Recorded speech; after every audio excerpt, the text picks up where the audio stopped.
Hey YouTube, Longboys Post 1975. Welcome back to part 2 of my Japanese Megadrive game collection.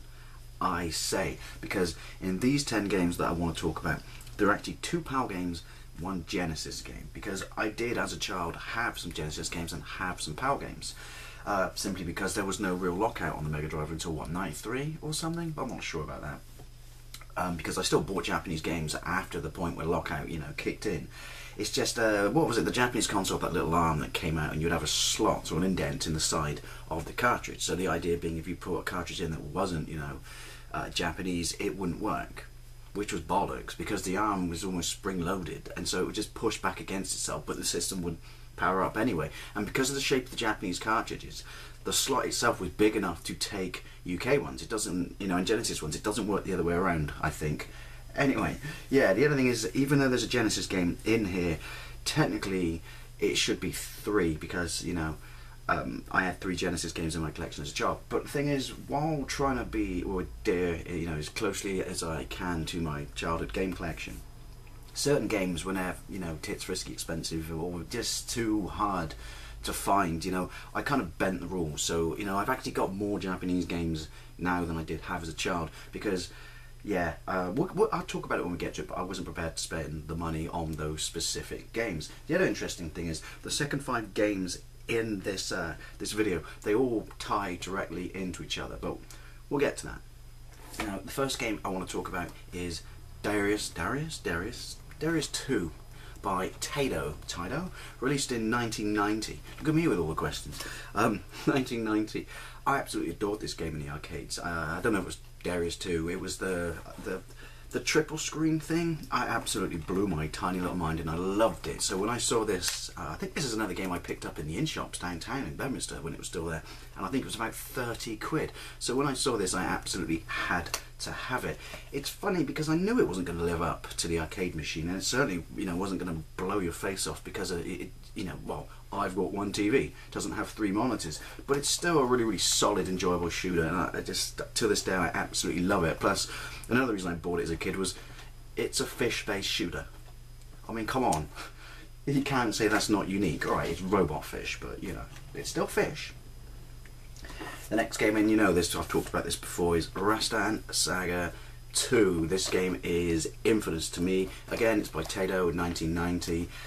Yeah, because this was the game that came bundled with my Mega Drive, even though when I ordered my Mega Drive out the back of CBG, and I paid 189 quid for it, I specifically paid for the pack that had Batman. I have never mentioned this before, I also got an arcade joystick, big fat, bastard, with 4 sucker cups and everything. It was funny because the joystick itself was micro switched and it was absolutely lovely, but the buttons weren't, and I wore the A button out, so basically I couldn't use it anymore. So you say, yeah, I paid 189 quid for my Mega Drive, supposedly Batman, and an arcade stick. It wasn't an official arcade stick, it was an unofficial one, but it was, until I wore A out, spanky nonetheless. But yeah, this was in the box, and I was properly pissed, and they sent me a letter saying, oh, no, we'll send you Batman, and they never did. But it's disappointing it was when I pulled this out of the box. You've got to remember, I just come from 8-bit. I came from the Sega Master System, and kind of a little bit of crossover with the ZX Spectrum, so it was still, excuse me, still something else. I remember phoning my mate up, Sam, at the time, and just going, guess who's got a Mega Drive? And it's funny because my parents weren't in that day, or in that weekend I should say, and I phoned my mate Sam and just said, hey, guess who's got a Mega Drive? Get your ass over here. And yeah, we played this game solidly for 2 days. We completed it numerous times, I mean, it's not a bad game, it's just not the best example. Alright, it's a very early game on the Mega Drive, it's just not the best example of what it could do, although it is an arcade port. But yeah, we beat this so many times, and even though it wasn't Batman, that just faded into, obscurity, because we were just like happy as pigs and shit. It was absolutely amazing. Remember, Sam never played a 16-bit system at this point either. He had a NES. Now, the next game is Outrun, released in 1991. A little late to the party because obviously the arcade came out in 1986. Alright, there was no Mega Drive in 86. But even to this day, I still remember the disappointment and almost being a little bit kind of upset and pissed off. Did I show the back? I can't remember. Just you, Alex. Side. Yeah, pissed off that the PC Engine got it, but not the Mega Drive. I mean, what was that about? Outrun is Sega to me. I grew up I grew up. I didn't grow up playing the arcade machine because it wasn't around in 1975. Played the arcade machine in that fucking amazing arcade I always talk about in Westwood Ho, and it was the full sit-down, you know, hydraulic cabinet, and it was absolutely amazing. So it's always a point of contention. I don't know what the deal was, you know, but yeah, eventually it got released in 1991, and I remember when it was released, I imported it straight away. I absolutely had to have it. Absolutely love and adore Outrun, and I did have it on my Sega Master System, so this absolutely did not disappoint. It's probably the best or closest, you know, home version, ignoring stuff like, you know, the 32X and stuff like that. I'm talking about, you know, the original systems at the time, such as the Sega Master System, the PC Engine, and the Mega Drive. But even though technically the PC Engine is my favourite version, but yeah, it's absolutely fantastic, and I was just so happy. It was like, finally, you know, finally I got to play Outrun, and to this day I still have a very, very, you know, fond place in my heart, not just for the arcade but that version, because as I said, I waited so long to be able to play it on my Mega Drive. Next game I want to talk about is Magical Flying Hat Turbo Adventure. Look at that from amazing box art. Now, it never got a Western release. It got kind of made over and became Decap Attack, but that has essentially the same, but there are slightly different mechanics. But I remember reading a magazine. It was what else would it be? It was Mean Machines, and yeah, they were talking about this game. It's released by, well, it's 1990. Is it Sega? It is Sega. But the reason I don't think it was Sega is because it's based on a, you know, an anime. So obviously they didn't, or couldn't get the license, or weren't allowed to use, you know, that franchise in the West. So that's where you got Decap Attack. But what won me over, excuse me, when I saw this reviewed in CVG or Mean Machines, was they said basically think Psycho Fox on the Sega Master System, because I had that game, but super polished and basically even better. And it was. It plays very, very similar to Psycho Fox, but it's an absolutely incredible game. I absolutely love this game, and to this day I still think this is probably some of the best graphics on the Mega Drive. But I'm looking at it for, you know, misty eyes and rose tinted goggles. Now I want to talk about my first PAL game.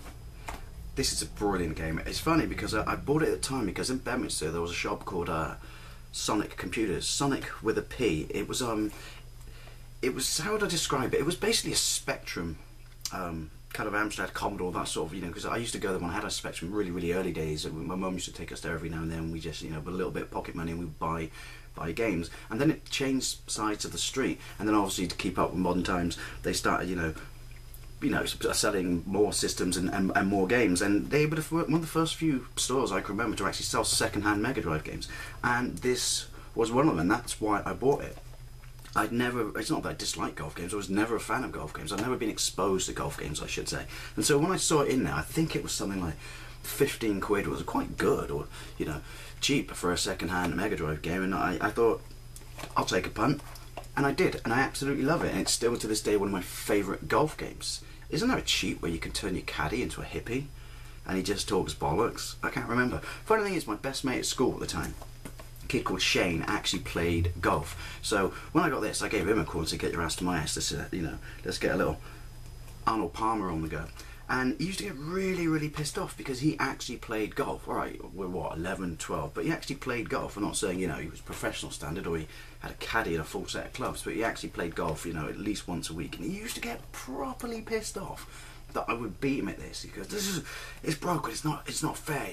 I play golf, you shouldn't be playing this better than me. And I just used to say to him, how often do you play golf? And he goes, once a week. And I say, well, I play Mega Drive every day, so no contest, mate, no contest. But yeah, to this day I still pop it in at least sort of once every couple of weeks, and, you know, have a punt, because it's, or have a putt, I should say. See what I did there? It's just an absolutely brilliant, you know, enjoyable golf game. Again, I'm looking at it, you know, with my childhood rose tinted goggles. Now this is where things get interesting, because the next game is a PAL game as well. Sonic the Hedgehog, released in 1991. Everyone knows what Sonic is. Controversial, by the way. This is actually my favourite box art. You know, I actually prefer this to the Genesis version. Don't hate me. And yeah, the reason I bought this was it was a universal release date, wasn't it? So I just thought, screw it. I'm just gonna, because I'm gonna go downtown and buy it. But why it's even more interesting is this came out the day before I went, abroad for the first time with my family. We went to Boston in 1991 because my dad's uncle emigrated to Boston, emigrated to America in the 60s. So even though I had all my money changed up as dollars, I still had a little bit of sort of, money or funds set aside, English money, pounds set aside for emergencies, and I thought, screw it. I know I'm going to the States tomorrow, but I'm not going to be able to play it for long, and then I'll have to wait 3 weeks before I can play it again, but I absolutely could not wait. So got up really, really early the day before we went, and I took 2 buses downtown, bought it in Virgin, which was then Small Virgin, before it got moved into the galleries and became like the Virgin Megastore. And it's funny because,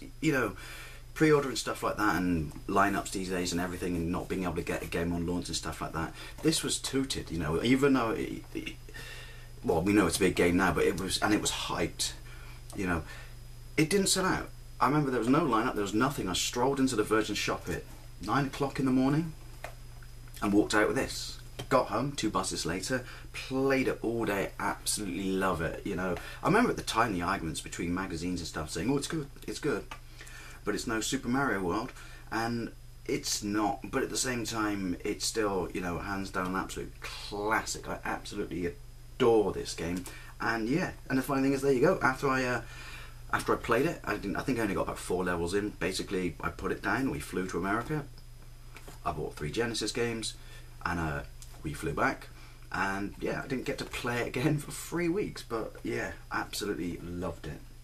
Great game. It's so cheap as well, and also it runs at 60 Hz on a Japanese Megadrive. Now this is where it's interesting, and I had to fudge my rules a little bit with the collection, because when I was in the States I bought 3 Genesis games, and the first one was Fantasia. I don't know why, I didn't read any reviews about it. I just assumed, because obviously Castle of Illusion was such an amazing game, that Fantasia would be brilliant. It's a terrible game. It wasn't cheap. What was it, 40, 50 bucks? I don't know. And yeah, for whatever reason, I don't know, because obviously it's not a very good game.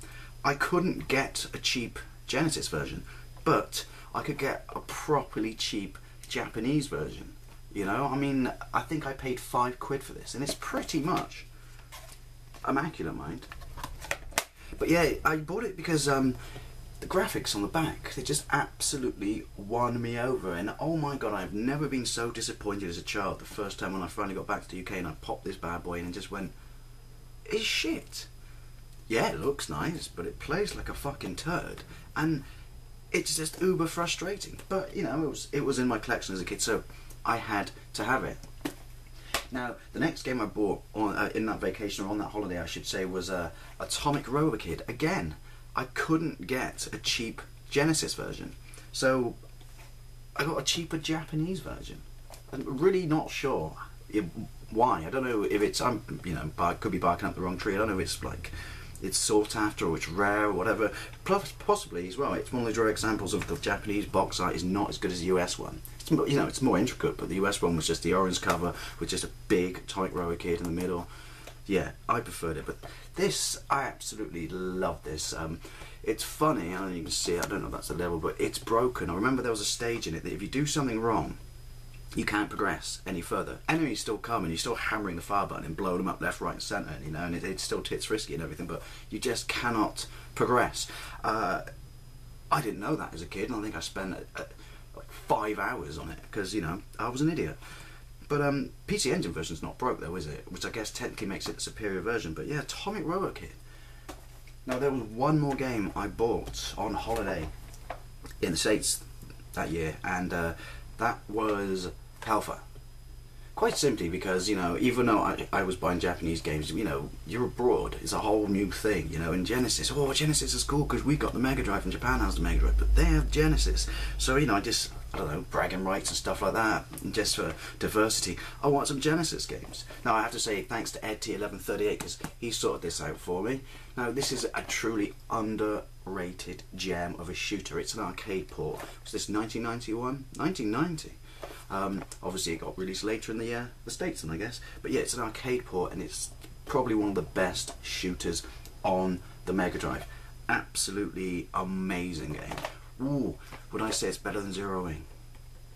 Tough call indeed, that. Tough call indeed. So yeah, they were the only three, even though they aren't, they were the only three Genesis games I had in my collection as a kid, and that was because basically we went to the States. While I did have a Super Famicom the following year and still had my Mega Drive, I didn't buy any more Genesis games. I concentrated more on picking up Super Nintendo and SNES games. Now the last game I want to talk about is Bareknuckle, or if you're in the West, Streets of Rage. This is an amazing fighter. I'm pretty sure most of you know what this game is. It's got some of the best music on the Mega Drive, absolutely fantastic graphics. It's a two-player co-op. The reason this is kind of related to me, you know, being in America, was I first became aware of this in a magazine in the airport, reading it, waiting for our flights. I can't remember what it was called. I'm not really familiar with that many sort of US magazines that back in the day that aren't Nintendo power.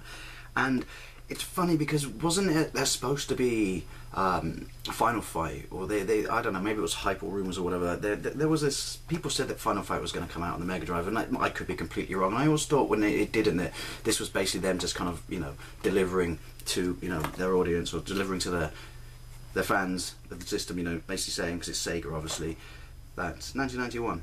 Yeah, you know, alright, there you go, well, you've got a two-player fighter, and I'm sorry, but I absolutely think this is a superior game to Final Fight on the Super Famicom, or on the SNES, but, well, I had it on the Super Famicom, mainly because, well, this doesn't have horrific slowdown, and it's two-player. But, yeah, so obviously I imported mine when I got back, when it eventually came out, and absolutely loved it. I think, to me at least, it's my favourite fighter on the system.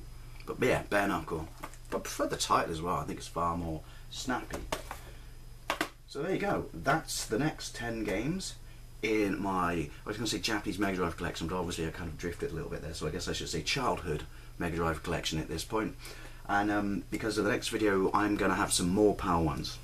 But anyway, yeah, I'll probably do, I might be able to get away with one more, and then one more video just to do the kind of stuff I've acquired, you know, outside of the collection, you know, donations, things like that, because I do have some more Genesis games now that I didn't have then.